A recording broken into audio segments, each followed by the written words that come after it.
it seems like more often than not, there is going to be a new wrinkle that emerges. And now the new wrinkle is 2 new lawsuits. Attorney Tony Busby confirmed on Monday night that there will be 2 additional civil complaints filed against Deshaun Watson, alleging presumably sexual misconduct during massage therapy sessions. One, a referral from a lawyer in Atlanta. The other, someone who decided to come forward for the first time after seeing the HBO Real Sports feature 3 weeks ago. So now, Chris, the number is going to be 26.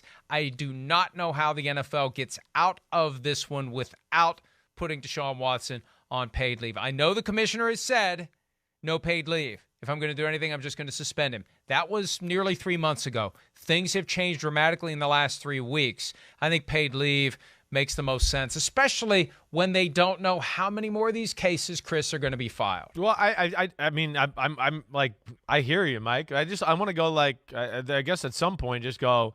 I think we've hit the point of it being bad enough to know that, like, a year is not crazy. I guess that's what I would say. I always feel like with the NFL, and you've explained this so well, where yes, they drag their feet a little bit or take their time on this because they want to make sure all the information's out there. They don't get, the Ray Rice, we've given you a suspension. Oh, no, we found out something worse. It should have been a worse suspension. They're worried about that. But I feel like we've kind of hit the limit with this one here.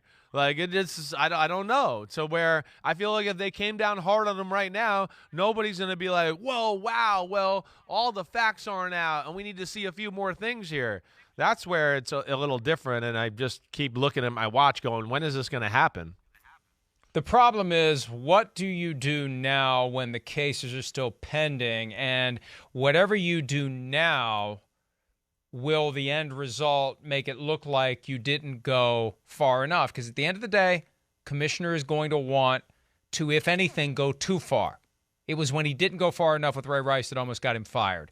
If anything, he's going to err on the side of going too far. I think paid leave makes sense because you tell Deshaun Watson, look, you got a situation you got to deal with. You got 26 people suing you. Who knows how many more? Focus on that. Don't worry about football. You're on paid leave while you take care of this. And you know what it would do? I said this last week. It would force him, as a practical matter, to settle the cases. He would settle them, something that should have been done from the get-go, which we've been saying consistently. And one other thing, Chris. Yeah. Because the Browns, and I feel bad for Browns fans. I'm not criticizing the Browns fans out there who are defending Deshaun Watson. They've been put in this position where he's our quarterback.